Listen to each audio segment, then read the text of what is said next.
South Africa is a country with a lot of open space, excellent biodiversity, and a strong hunting culture. So if you live here, there's a really good chance that you know a number of people staying on farms, and that opens up many doors for us to hunt without paying ridiculous prices.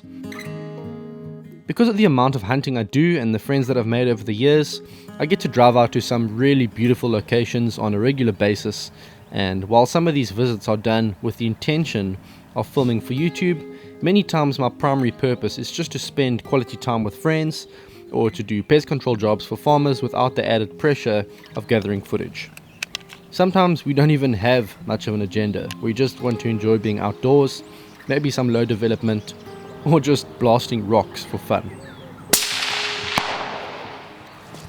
And sometimes there are snippets of footage that make it out, and after years of having these clips sitting hidden in a folder somewhere in the archives, you dig them up and decide to put them together. And that's how a Random Hunts episode is born. You may have seen some of my previous videos from Thorndale Safari. It's one of my favorite places to visit, and I've made some memories of a lifetime here. But this particular trip was a weekend getaway to put some distance between me and the city, and to visit my friend Reese, who's a professional hunter here. We took a drive with the intention of shooting some monkeys, and immediately started spotting them all over the place. I managed to get quite a few, but for some reason the memory card failed on my scope cam and I lost all the footage, so I was never able to do much with it. Bit of a bummer, but it was still mission accomplished. We got some monkeys down, and I thoroughly enjoyed the time spent with Reese.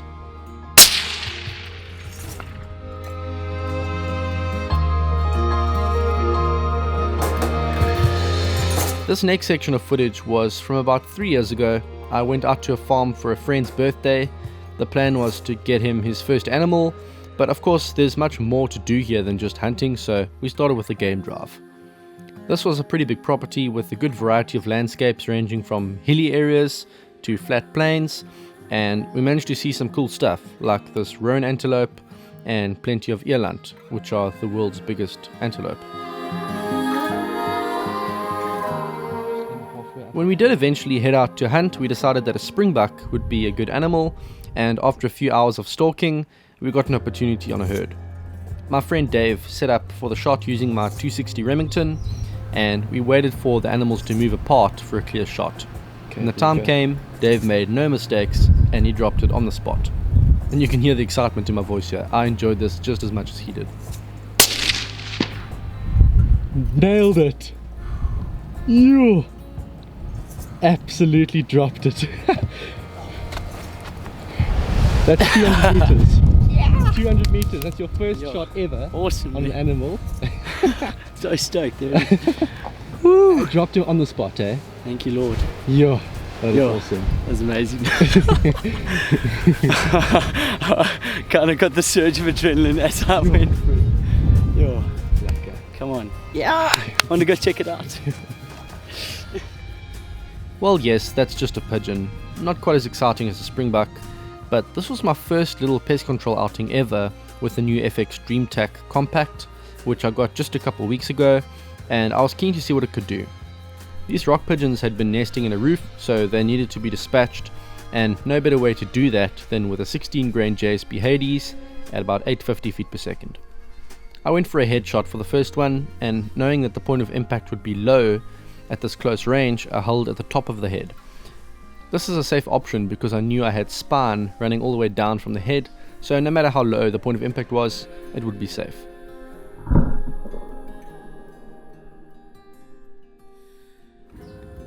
The next one arrived shortly afterwards, and I decided to go for an upper chest shot, also known as the off switch.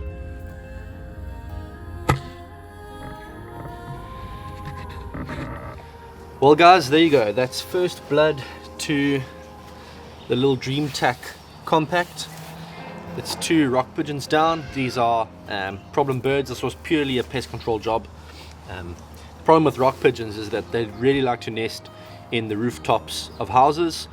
Doves are not a problem. They generally like to nest in trees, but when you've got birds in your roof, it creates a big problem, not only because they're pooping on cars and stuff as they're coming in. But even where they nest, you know, we've had some of these pigeons on this property here actually nesting in the chimneys, and you've got the people in the house trying to cook food, and you've got bird poop basically coming down the chimney into the extractor fan and leaking down the walls, which is absolutely disgusting. So something needed to be done about it, and we finished the job up today with this beautiful little gun, and it worked perfectly. You know, for a setup like this, we had these birds nesting on the basically right underneath the eaves of the roof. We're able to use the JSB Hades, which is an expanding pellet. Use the low speed of this gun, I think 855 feet per second is what it's set at, and the Hades at 855 feet per second. First bird, I went for a headshot. I just wanted to see, you know, what a headshot would do. I don't often go for headshots, so went there. But because we were so close, you know, the trajectory of a gun, you've got the scope here and the barrel here, and they meet at the 0 point. The trajectory and your line of sight meet at the 0 point. But before your 0 point, you have your crosshairs higher than your point of impact. So what I had to do was hold above the head, and I believe I hit it in the neck, judging by the hole through here. We'll see the footage later. And then the second shot, I adjusted that based on my previous point of impact and decided to go for a chest shot. The reason I don't like taking chest shots all the time on these birds is because if you miss that off switch where that bundle of nerves is at the crop, they can fly away a bit, and I didn't want them, you know, I wanted to be able to recover them because you can eat these. But ended up putting it down on the spot, dropped on the spot, and I don't see an exit. So that's really cool. The Hades are expanding even at these low speeds of like 850 feet per second. That's fantastic. So thumbs up for this setup.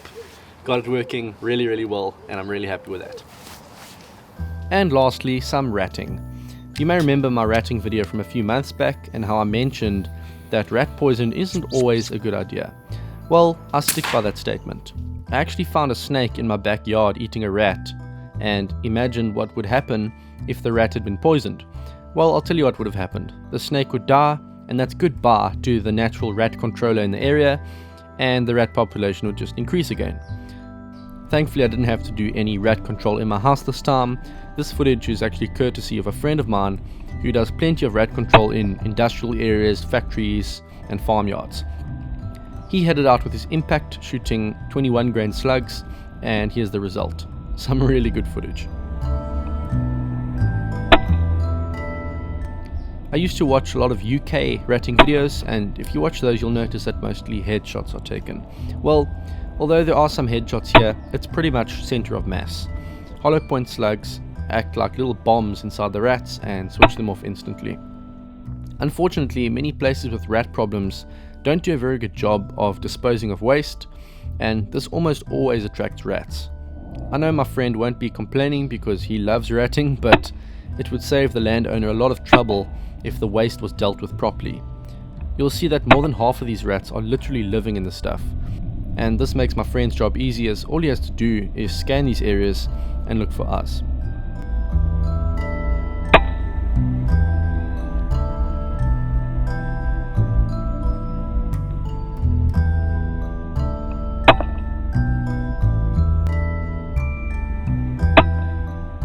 Rats also like little hidey holes, so if there's old pallets lying around, or pipes, or even gutters and drainage systems, those are the first places to look.